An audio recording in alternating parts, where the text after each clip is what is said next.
Welcome in, Winning Cures Everything. I'm Gary. And I'm Chris. And we have got a big-time show going on today. Good gracious. Had to switch the titles over. That's what took a little longer than usual.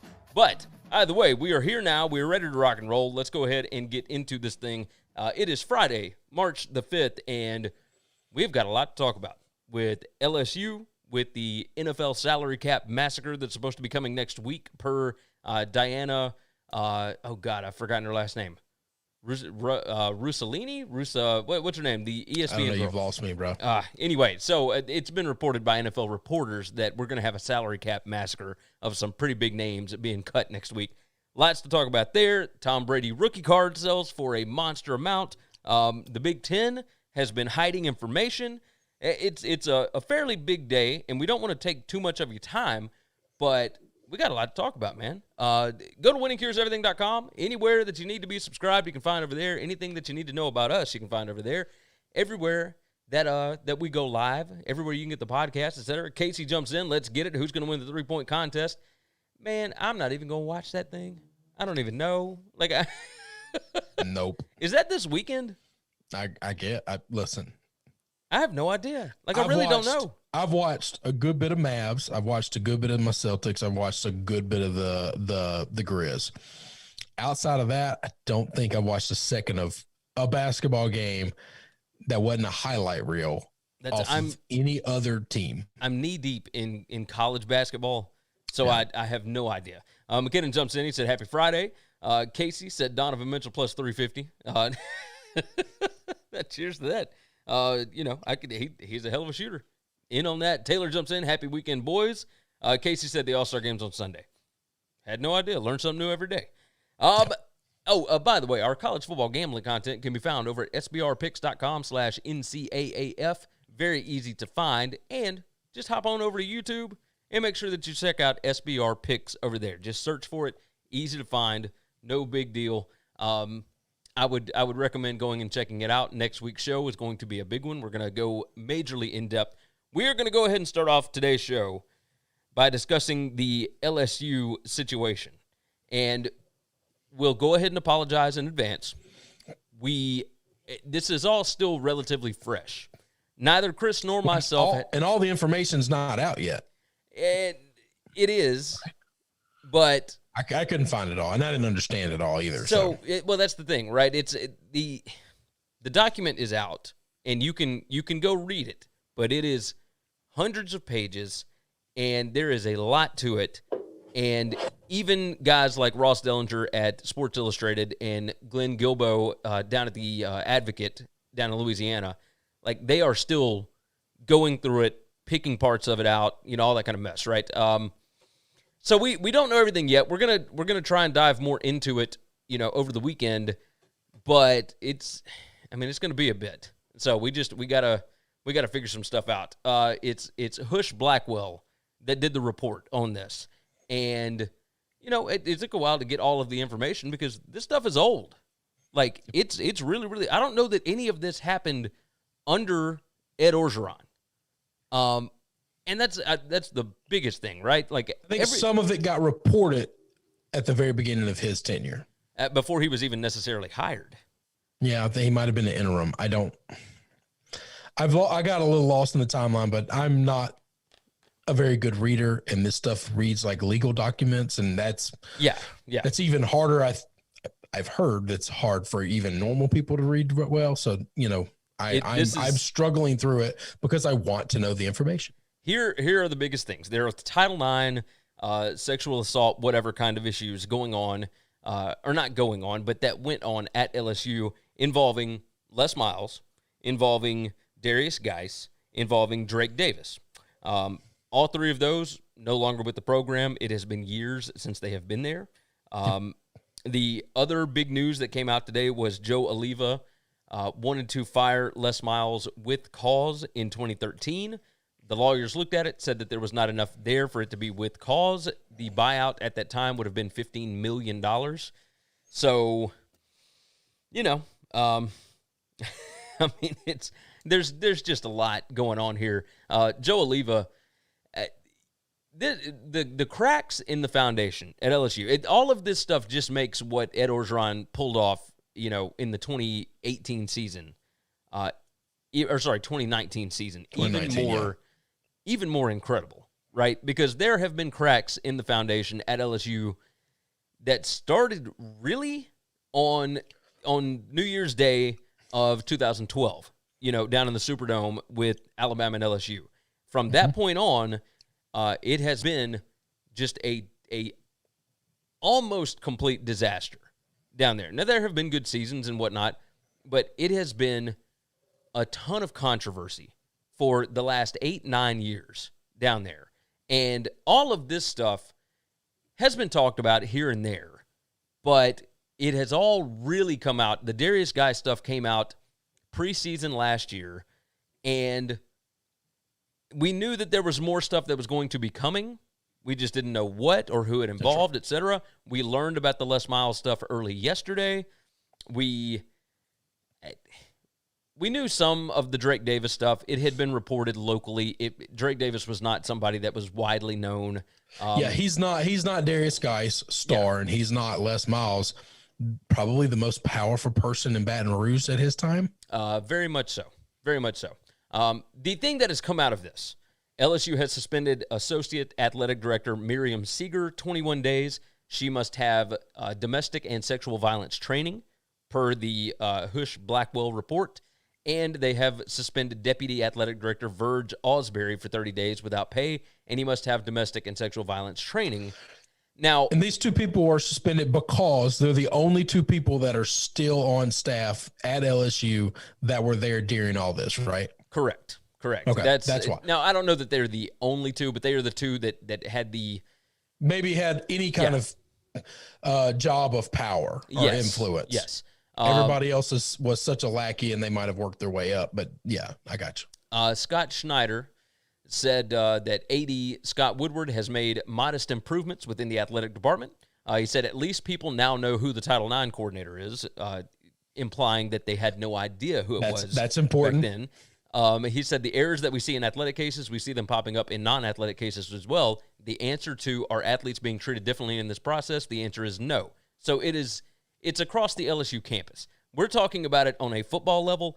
This is more in step with what went on at Baylor, although on a much smaller scale than just saying it's a football problem. It's not a football problem. This is a school problem. It's a president problem, basically down.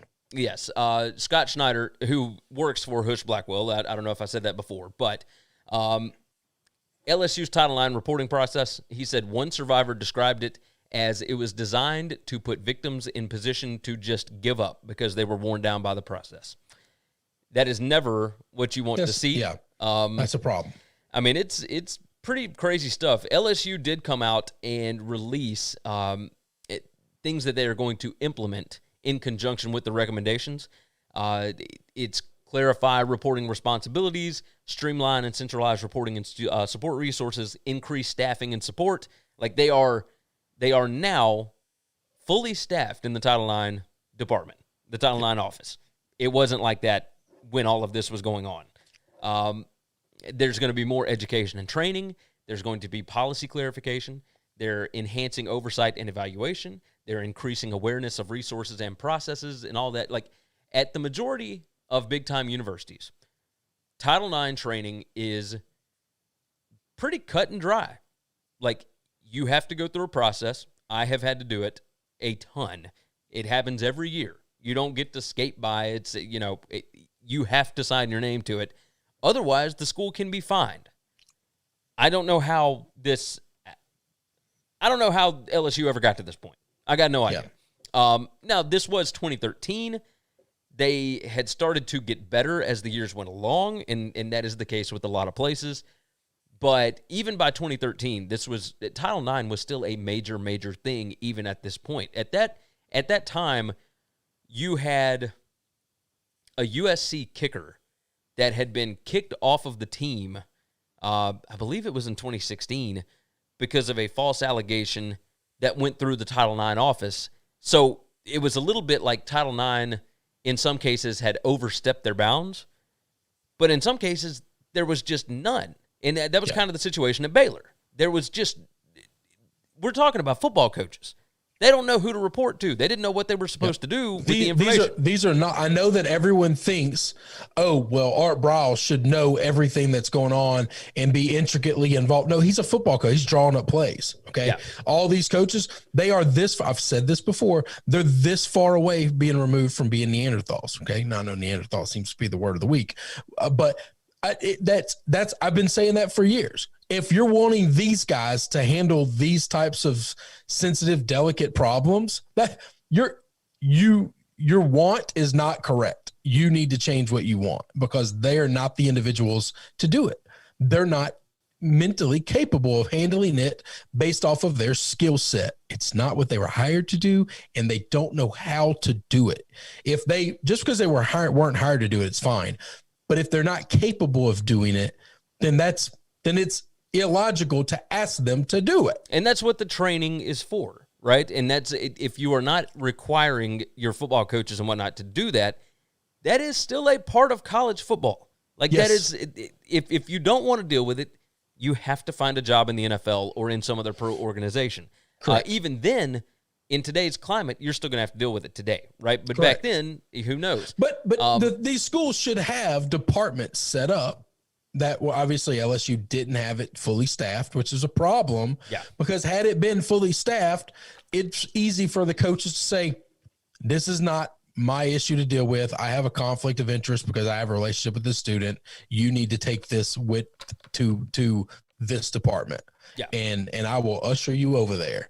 But they handle these issues, not me, because I'm not capable of being unbiased because I have a relationship with this child. We call them children, but these are all adults, but I have a relationship with this person.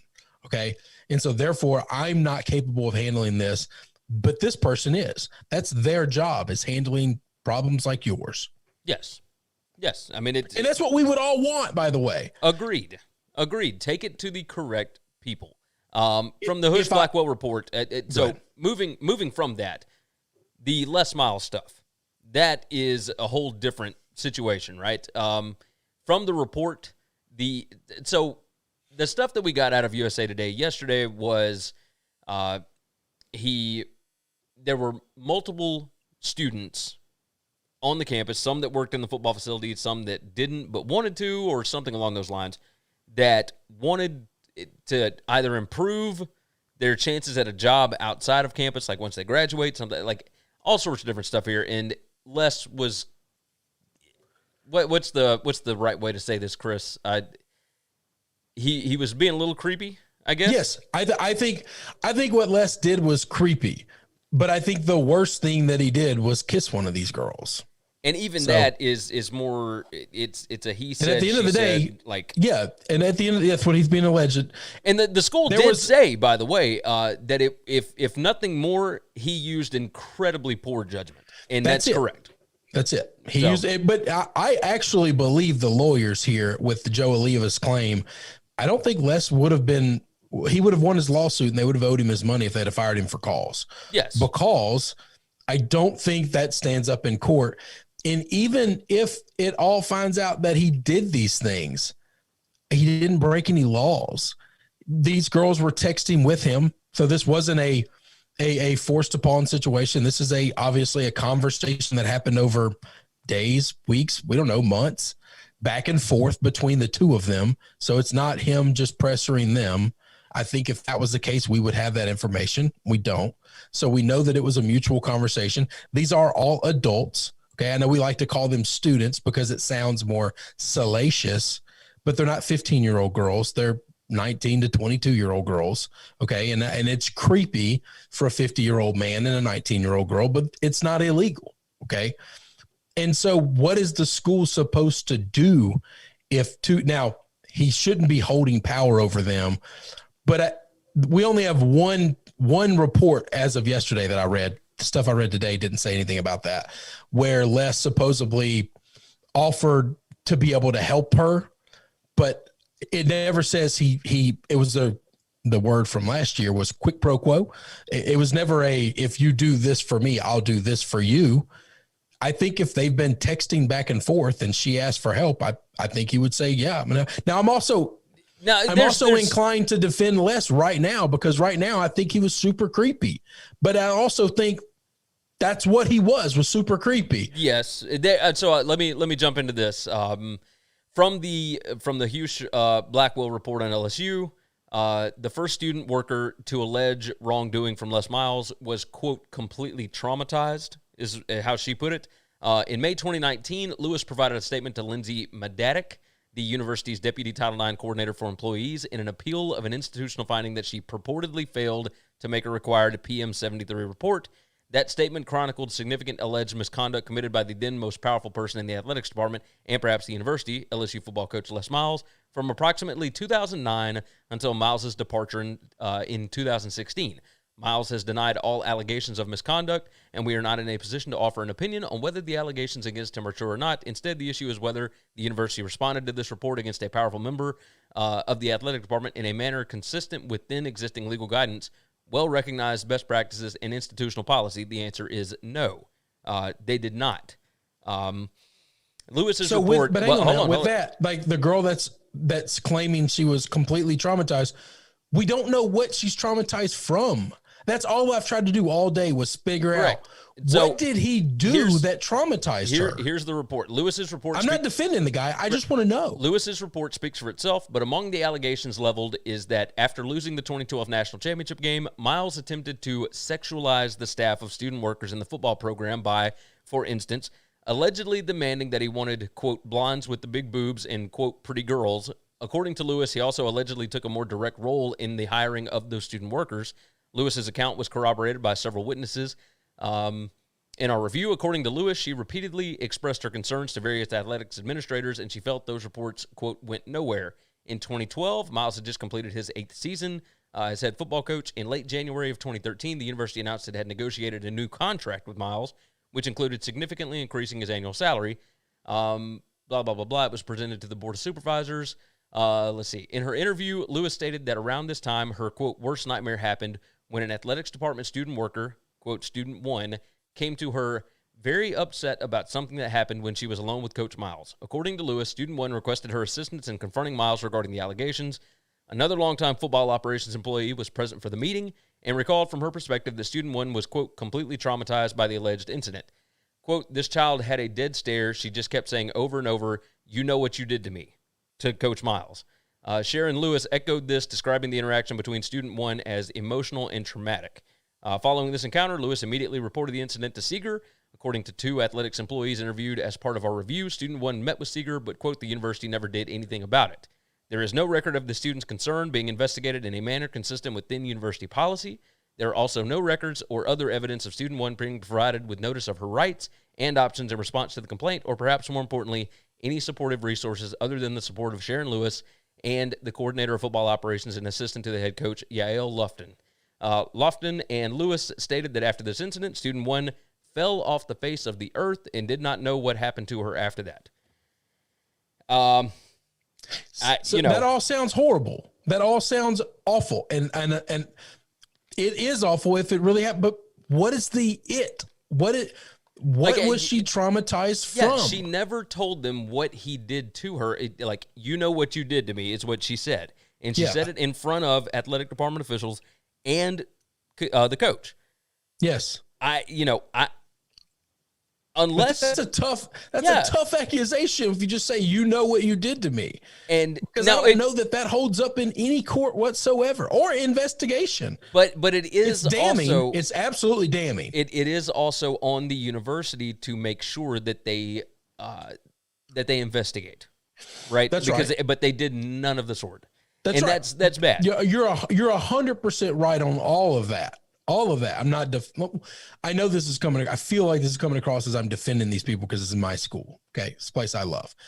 I'm not.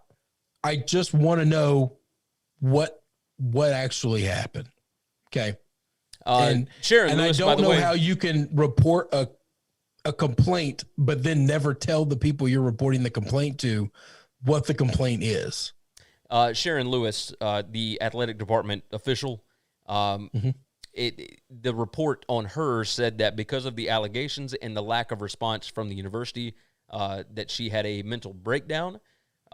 Said that she was a longtime associate AD working in football ops. She wanted, a long time ago, both Verge Ausberry and Miriam Seeger to be investigated by the Title IX office, and says she encountered resistance from them when reporting incidents. That is also not a good thing. So that's very problematic. I have a problem with sharing this individual who was close to the complainant, okay, close to the victim. Obviously, she was close enough with her to know this was a problem, and the girl didn't tell her what happened. Yeah. That's strange to me. Now, I can't explain it. I've never been a victim of anything like that, so I don't have a clue what someone goes through, okay? I can't put myself in those shoes. I don't know what that's like. But I do know that if you're going to go to somebody to complain, at some point in time, you have to actually tell them what this person did for them to investigate. Yes. Right? Like if you just say he did something to me, what do you do? Well, I'm not going to tell you. You got to investigate. I don't even know how to do that investigation. Hey, Les, what'd you do? Oh, okay. Investigation over. Agreed. Because we have no real complaint. I think no LSU idea. cocked this up. But yeah. I also think at some point in time, these victims have to cooperate. They have to cooperate. You have to tell at least one person. You have to find one. And this Sharon lady was obviously an advocate for her, was obviously fighting for her. So it's not like nobody at LSU was fighting for her that she could trust or depend on or lean on. If you tell Sharon, then we have what we need. Then Sharon you no longer have to face this trauma anymore, and Sharon can take the investigation forward. Yes. I don't know how you investigate it if they never tell you what happened. The only current LSU assistant that is named in here is Mickey Joseph. Yeah. It mentions briefly in the report and this is from the law office, the university put him in the, quote, impossible position of keeping Drake Davis away from his former girlfriend and LSU tennis player Jade Lewis, who had alleged abuse. That's almost impossible because the tennis coach was also in this situation. Like, that's right. How do you keep them apart? Like that's right. Because you can't be around them 24/7. Yeah. You're their coach. You're not, even if you're their parent, like at some point in time, they leave the house to go to class. Like they're adults. They leave your watch. You can't control that. If you have other job duties, which they do, you can't just and other babysit. Responsibility to other students as well. Yes. Like that is an impossible request to ask of somebody. Yes. The latest on Derrius Guice, he played his final game at LSU in the Citrus Bowl after the 2016 season. It was 2016. It was 2017 Citrus Bowl. Yeah. He apparently sexually harassed a 70-year-old attendant during a high school championship game. It was reported to the university. Guice was never put through the university's disciplinary process. It says on December 9th, Guice attended so it was not while he was in high school. No, he went to a high school championship game. He was as an LSU player. Yeah. It says, following the game, the athletics department received a report that Guice had aggressively sexually harassed a 70-year-old Superdome security guard.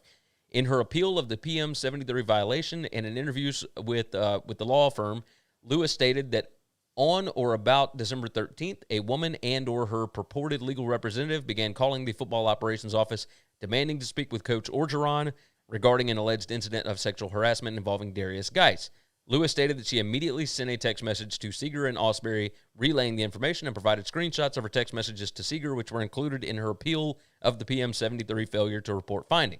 Although Lewis reported the incident to Seeger on December 13th, the Title IX office did not receive information regarding the report until December 19th, when the alleged victim and or her representative called the Student Advocacy and Accountability Office directly. According to the SAA incident report, the alleged victim stated that she was working security at the Superdome on December 9th for the high school football game. Excuse me, at 3:30, she was sitting on a chair at her post when Derrius Guice and several other men approached her. He began saying that he likes older women and asked if she would like to have sex with him. She was shocked and told him it was not funny. He continued to gesture at his private area and grab himself in front of her, saying that older women are my thing and that they could just go off and do it somewhere. She told him that she is a grandmother and 70 years old, and he shouldn't talk to people that way. The other men began to laugh. She tried to tell him how disgusting it was that he, that he would treat her that way. But he kept talking about sex as he got into an elevator and left. She reported to her supervisor, and the person that called, called the coach at LSU. Sorry, the supervisor called the coach at LSU. Yeah. He said that Derrius was probably just kidding around, and that Derrius came from a broken home. She said that she did not care, and he should be punished for his behavior. She said that he did it with such ease, and she felt like he had done this before. The coach asked what she wanted, if she wanted an apology. She told him that she wanted Derrius to sit out from a game, the bowl game. The coach dismissed her, and no one has returned her calls or done anything about the incident. Yeah. Now, the law firm was not able to identify the coach that was referenced.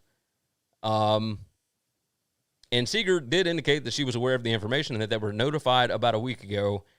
Despite that, Seeger did not report the matter to the Title IX office.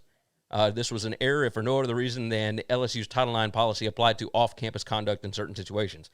Yeah, I mean, some of this stuff is just insane. But you're right in the way you started this whole thing and unfolding it is.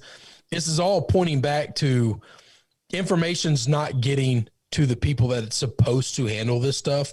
And those people either weren't in place or were inept at their job. Yeah, correct. If they were in place, they weren't doing their job and nobody knew they were there to handle this stuff. Once again, I'm not giving coaches passes on this stuff, but I don't know what you expect to happen from when you bring it to a coach. I will tell you from I feel like if you take this to a coach, I don't know what kind of reprimand is going to actually happen. Well, no, so the suggestions for reprimand would come from the Title IX office. From the Title IX, that should be handling all of this. By the way. So when somebody calls the school and they demand to talk to the coach, I mean, they need to be directed to Title IX. Yes. They don't need to be allowed to talk to the coach. Exactly. Because once again, these coaches are like father figures to these guys. Okay. I don't know what you want someone who's that close to them to do. Derrius Guice coming from a broken home is no excuse for that was his behavior. That was a bullshit answer to get her off the phone. But at the same time, that could really be what whoever the coach is was believing. Now you're exactly right. Yeah, that coach might actually think, well, this is why he's acting that way, is I've seen how this kid was raised and he's got a lot of problems. Yeah. And do you want me to bring more problems on him because he harassed you? I'm really sorry for your troubles, but this is how coaches respond to things because they're coaches. Yeah. The coach looks at it as, okay, so he said some stuff to you that's kind of offensive. Yeah, get out of here. I don't have time for this. But that's why they're not the right people to handle these things. Exactly. I mean, it's just the whole thing. So getting to modern day, the question is, while we now know all of this stuff, and it is news, it should be absolutely reported. We probably should have known about some of this stuff way sooner than right now because this is stuff that happened, 4 years ago. If that is the case, What is there left to do? I know that there's a lot of people outraged, right? You understand what's happening more than I do because I can't understand what's the reporting right now. It's coming out really choppy and in pieces, and it's been hard to put together in my gorilla brain. My request to you was, here's what I want to know, being a fan of LSU, okay? I'm actually a supporter. These people get my money. I buy their gear. I buy tickets to their things. I am a supporter of this school, and I care about what happens to it. So here's what I want to know. I would like to know exactly what happened with Les, okay? Now that's a little bit more personal because I kind of worshiped this guy for a long time, okay? Yeah. I mean, you shouldn't – this is why you don't put people on pedestals, by the way, is because they'll always let you down. All right. Yes. But this is somebody who I want to know what happened because I'm emotionally invested in knowing what actually happened here. All right. Right. But the other question is after we find out what happened, what are we doing now? Because I'm going to paint you a picture. Now, this is a perfect world picture for a guy like me. Okay. A lot of bad shit was going on. A lot of problems. Today, Title IX fully staffed. We've addressed all of the issues that happened from these things. All of the people involved in this stuff have been let go, except for these two individuals, and they're being punished and going through retraining. All right. And the only reason nobody found out about it because they were just now getting reports of it. So what do you do if LSU internally fixed the problems before the media got the information out and everybody knew about it? Is it okay that they fixed it all internally? Is it okay that the world didn't get their 5 minutes of outrage and the ability to yell and to scream and to call them bad names and say it, you know, what a terrible place it was?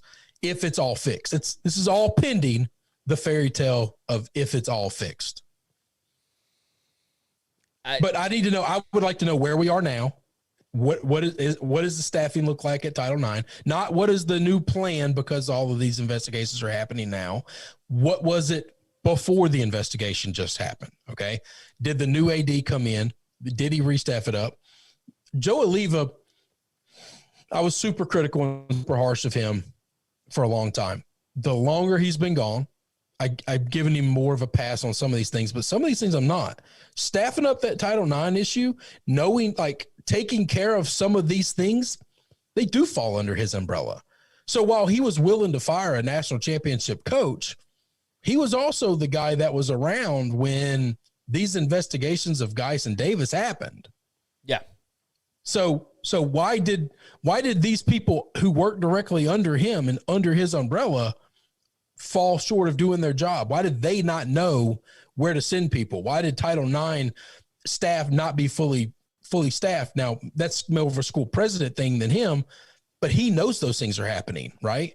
He's aware of it. And so he's got to make, I need to see the outrage and the cry, not just of Les. It seems like the Les deal was a money deal. It was we need to get rid of this guy because I think we got a bad contract. I think we got roped into a bad contract, and this is a way to get out of it for cause.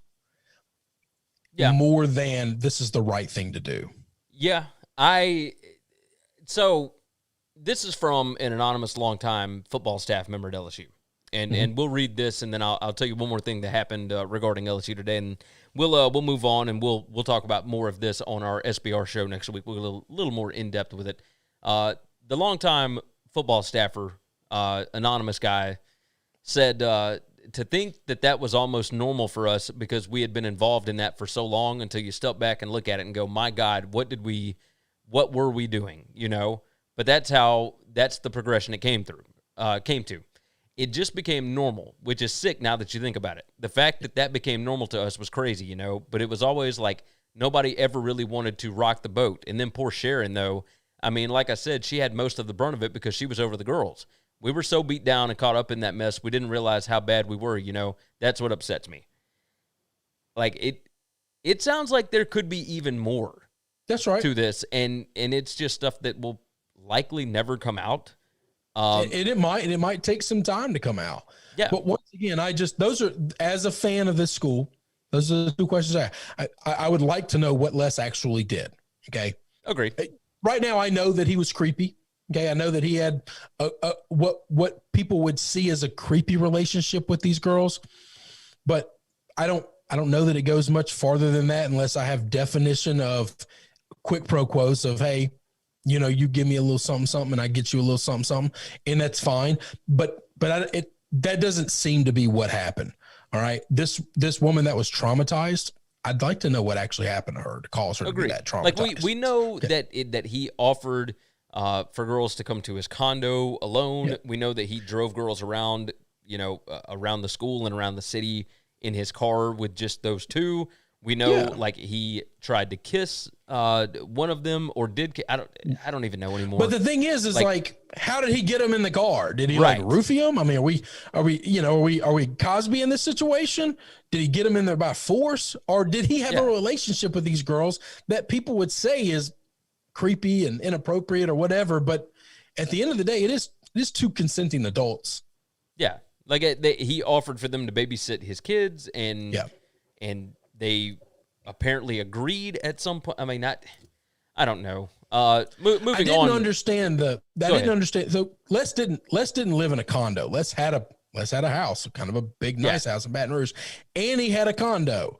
And one of the complaints was while he was at a condo, they said he offered to take them to a hotel. And I'm thinking, he's already got you at the condo. Yeah, why does he need to go to a hotel? That doesn't that story doesn't make sense to me.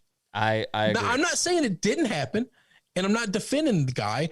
I would like the story to make sense, and maybe it makes sense to others. And I'm just, I'm all that's wrong with society, and so I don't get it. I don't know. No, I think you're just looking for logic, and that's totally fair. Nomad Ways jumps in and said, "Hey guys, found you a couple months ago. Since I've loved your content. Would like to know your opinion about Skip Bayless and his new contract. If you have one, keep it up. Thanks." We will jump to that here momentarily.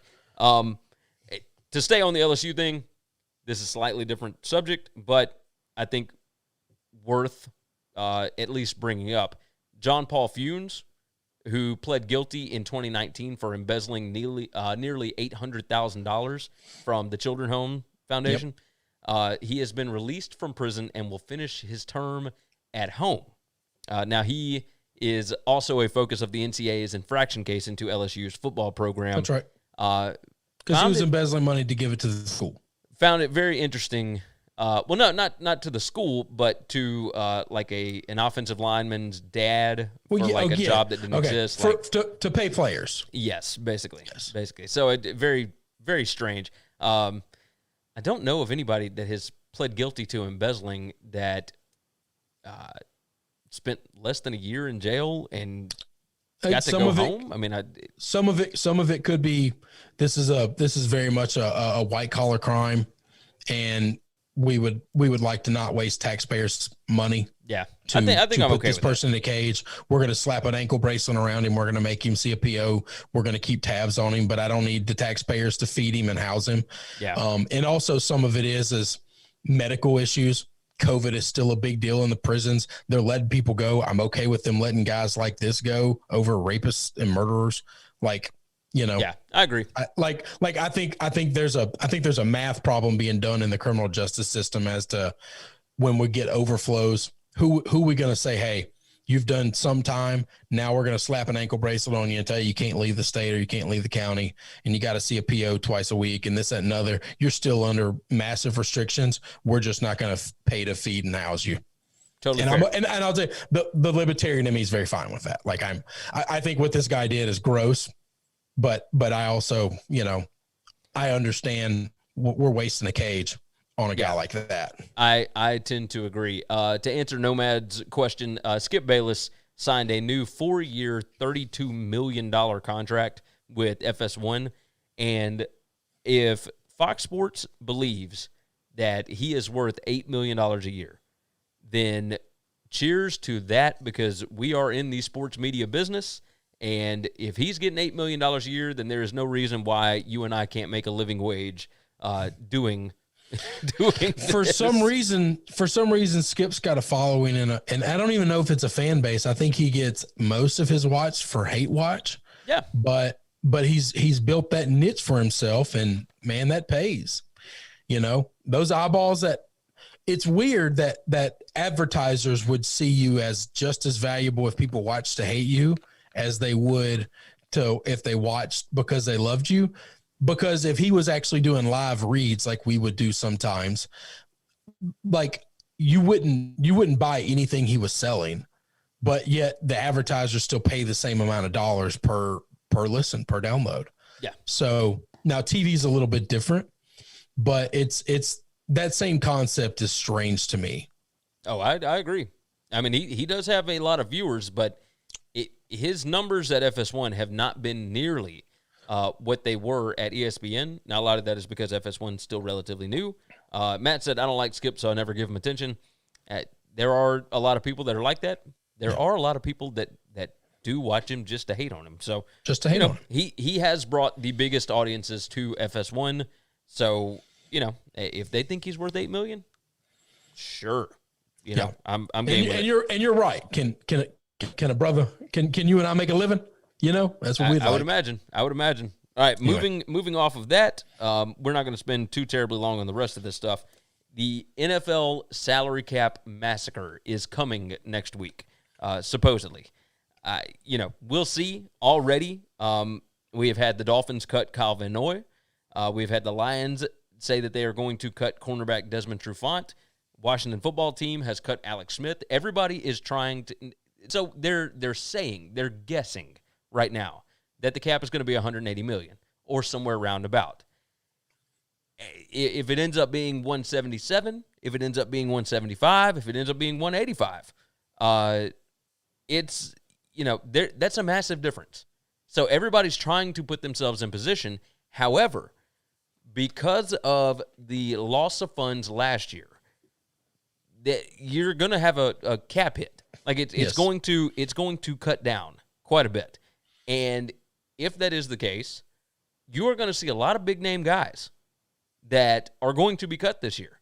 Now, Big Ben Ben Roethlisberger went ahead and signed a new contract with Pittsburgh that drastically reduces his pay as a starting quarterback.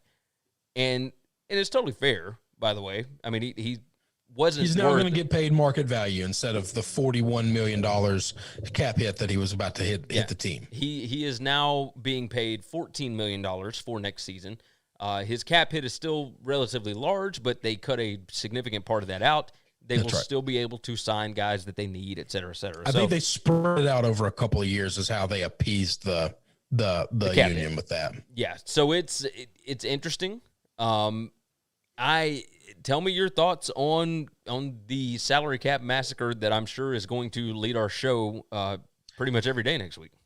I'm interested to see who gets dropped and who doesn't. And some of these guys, they're getting dropped before the massacre hits, before we actually have hard numbers as to what's going to happen with the salary caps. I was shocked that Van Noy got released. I was shocked that Trufant got released. Van Noy was 1 year into a 4-year, like $40 million guaranteed contract. I mean, it was insane. Yeah. I was shocked that he got and Trufant got released. Those are the two that I was shocked at. And we will see where these guys land.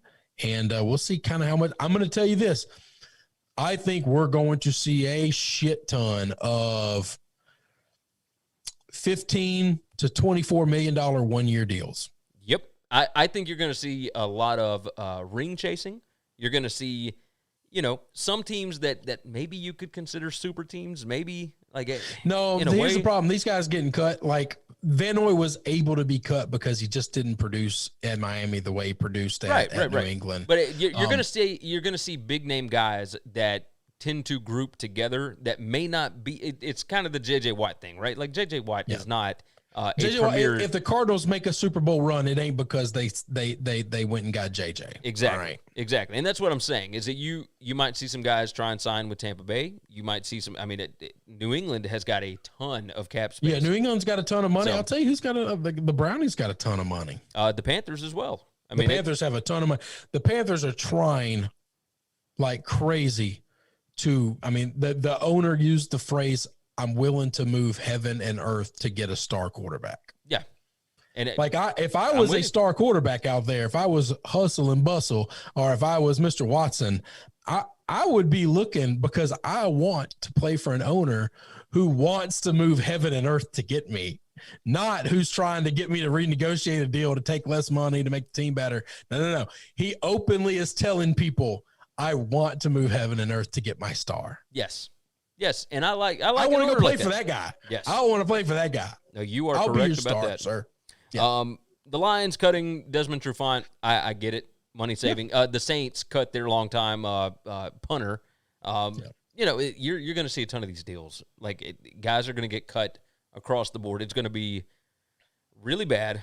Damian said, I wouldn't be surprised if all these players getting cut end up in the XFL. No. Well, not all of them. No, there are some of them that probably will. Yeah, some will. But there will be big name guys. When I say it's a massacre, I'm talking about big name guys that you know. I think these guys will all find homes. They just won't find homes for the contracts they want. Exactly. So it's going to be a strange year next year. Casey wants to know when we're going to give our NCAA conference tourney picks.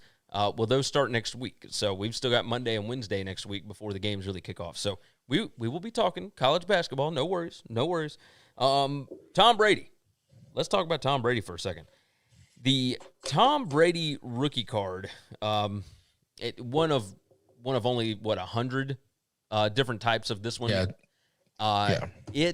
It sold for $1.32 million yesterday, and I was surprised at this, partly because the record for a football card, for the selling price of a football card, was just set last month with a Patrick Mahomes card that sold for $861,000. Now, I think that's insane.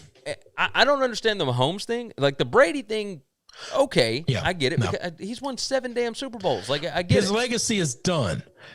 Unless Tom Brady gets caught cutting up little children or Me Too somehow massively, his legacy story is over. Okay. If he wins another one, it wouldn't add another zero or change that number of value that guy has. His story is still being told, but the bulk of it has been told. If Patrick Mahomes, I don't want to speak horrible things, but if he blows an AC joint in his shoulder and blows an Achilles at the same time and never, ever, ever makes another playoff game, but plays another 5 years, whoever paid $800,000 for his rookie card pissed away a lot of money. Exactly. And the story of Patrick Mahomes is gone, done. The thing that, so a Mickey Mantle baseball card sold for $5.2 million in January of this year. That one makes sense. I'm okay with that. That However, makes sense. You informed me of the biggest basketball card, or the highest priced basketball card ever, and that was a Luka Doncic card that sold for, let's see, this was March 2nd. Okay, so this was just a few days ago. That's why when I told you it was like it just happened. $4.6 million for a Luka Doncic rookie card. This guy's been in the league for 2 years. Now, this is a guy I love. I told you, this is a team. This is one of the 3 teams that I actually watched play basketball this year, okay? This is a team that I actually care about. This is a guy I love to watch. This is insane. This is patently insane. Yeah, what are we talking about? A guy that's never won a playoff series. I love the kid, and I think he's going to be a star. But once again, what happens if this dude blows out his shoulder or his knee or his leg or something crazy happens and he never plays again, or he plays for a while, but he just loses his game? The second highest priced basketball card, Giannis Antetokounmpo, his rookie card sold for $1.8 million in September. That one's followed by LeBron James's rookie patch autograph card, sold for $1.8 million in July. And then Michael Jordan's 1997 game-used jersey fragment, which was turned into an autographed card, sold for $1.44 million last month. Fifth place might soon be taken by a 96-97 Kobe Bryant Topps rookie card, currently up for auction, which has a top bid of $1.2 million. Now, I could see Kobe cards going through the roof now because his story has been told. Yes. His life is over. These guys that are still alive, okay, that's fine. Still active players, and Luka and Patrick, they basically have 2 years under their belt of real play in football. Like, what are we doing? What in the hell are we doing? Like, the highest paid baseball card in a while was Mike Trout a couple years ago. Like, he's still playing. Yeah, his was over $4 million, right? This is a guy that's never won a playoff series. Just unreal. Ever in his life. Hey, $4 million. Taylor wanted to know, did Chris buy the Tom Brady card? No, if Chris had that kind of cheese, I would not be spending it on a car. I don't collect stuff, guys. I just don't, man. I spend money on experiences, but I don't really collect stuff. Yeah, Matt said all of those toys in the background of my normal background, those are all toys that I played with. Like most of those, like I literally have to like glue them into the spot that they're in because they don't work anymore because they were played with. Matt, I have nothing of value that was given to me. Well, of course not. And if you did, you wouldn't have it there. You'd have it in a safe. Like, no, I'd display it. I don't care. Take it down. Matt said someone needed to hide their money, so they overspent for athletic cards. Casey said it must be nice to be rich. Hey, Casey said, hey, you guys got to give your picks early so we can take your advice and get some money down. Come on now, LOL. Casey, you don't want my picks on college basketball. Hold on. I assure you. Here, let me tell you this, Casey. We still don't know the actual bracket setups for these tournaments. Yeah. So until I see what the matchups are going to be, I'm going to take a bunch of dogs, just in case you're wondering. Yeah. I'm going to wait for the matchups to play themselves out, and then once the bracket is set over the weekend, we will talk about that on Monday. So, yes, I know that the ACC tournament starts on Tuesday. That's why I said we'll talk about it Monday and Wednesday. Nomad. I actually want to talk about, like, somebody, they had money to hide.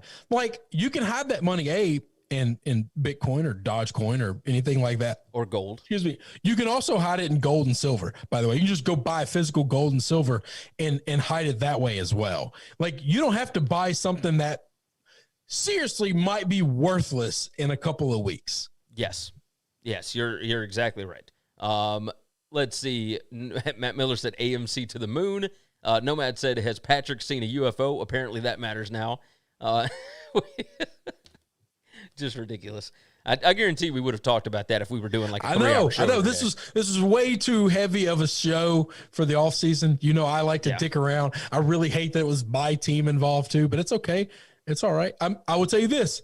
My responsibility in life is to be the most consistent son of a bitch you've ever seen. Hey, did you see Tom Brady respond when? Hell yes, to Colin. Yes. Did you? How do you see, know? I've never seen it. Did you see what I responded? Yeah. So I liked it. For those listening, that don't do the Twitter thing. Look, Tom Brady responded to Colin Cowherd, who was saying that he doesn't like his quarterbacks looking at aliens and looking at UFOs and whatever else. He said, Tom Brady and, all the other great quarterbacks, Joe Montana, et cetera, they haven't seen aliens, so I don't want my current quarterback to be looking for aliens. Tom Brady responded and said, Colin, how do you know I've never seen an alien? And I responded and said, Tom Brady played with Randy Moss, so I thought it was assumed that we had all seen an alien. Yeah. Randy Moss was an alien. Like, he absolutely was. Matt said, I have one, this is like the most boring Randy Moss story in the world, but did I tell you that I was in the presence of Randy Moss? I had a chance to meet him. No. So you know how I used to do Barbecue Fest every year, right? Yeah. So the one year we had the big flood and it got moved to the University of Memphis Tiger Lane. Okay. My favorite year of Barbecue Fest ever, by the way. I lost my pants and they had my keys, my wallet, they had everything in there. I woke up in my barbecue tent in my boxers and my hoodie that I was wearing. And that was it. And I had a really good time. I don't know what else happened, and it was awesome. I drove home in my drawers though. Anyway, our tent, the way our tent backed up where our grills are, the back of our tent, across the way, it was probably, I don't know, 30, 40 yards away from us was the back of another tent. And Randy Moss was in that tent. He was outside all the time, kind of alone by himself. Every now and then, one or two guys would be back there with him, but not a lot. And he was playing cornhole and he was smoking a black and mild and he was having a good time. And the whole night, at no point in time of my alcohol consumption did I ever get to the ability to work up the nerve to go speak to him. And this is after his days with the Patriots. This is after like he had blown past my hero worship level. Okay. And I was that afraid to, there was no amount of alcohol. Obviously there was a lot of alcohol consumed. There was no amount of alcohol consumed to a point where I was brave enough to go say hello to him. There you go. But I saw him and I watched it and I did, boy. You think what Les was doing was creepy. All right. No. This was creepy because I didn't take my eyes off of him for like hours upon hours upon hours. I just watched him. I love it. I think that we need to end the show on that. I'm fine with it. We will talk on Monday about the Big Ten trying to hide information about them canceling their season and whatnot through a third-party app. We'll talk about that on Monday. We'll also talk about it on our SBR show next week. Make sure that you are subscribed to that show. Our off-season Week 7 show is up. Our FS, good gracious. I've said FS1 so many times now. FCS previews are... If we ever get an FS1 show... That'd be awesome. That'd be awesome. But no, our FCS previews are on that. We talked a lot of stuff around the offseason in that show, along with the way too early top 25 and et cetera, et cetera. So go over to SBR Picks on YouTube or search out sbrpicks.com/NCAAF. You can also find everything to know about us over at winningcureseverything.com. Chris, is there anything emergent that we need to hit on? No. There's bigger stories that we need to hit on. You're right about that. We'll just end it. That works for me. Hopefully everybody has a good weekend. Taylor and everybody else. Taylor jumped in, by the way. Persevere for the next Super Bowl. Hurts like hell rocks. Yeah, I appreciate that. We are no longer playing, but that sounds good to me. I would definitely take the payday. So I don't know that we could outdo some of these bigger names, but it sure would be fun. Trubisky is definitely an alien from Damien. And then Taylor said, damn, Chris Mossed himself. Yeah, you kind of did, didn't you? Kind of did. All right. We appreciate all of you. Take care of yourself. Take care of each other. And hopefully we can all cash some tickets this weekend. Thanks for checking out Winning Cures Everything. If you want to keep up with us, hit subscribe on YouTube or your favorite podcast app. Visit the website at winningcureseverything.com, or you can like us on Facebook or follow us at Winning Cures, at Gary WCE, or at Chris B. Giannini on Twitter. Share out the show, leave a nice review,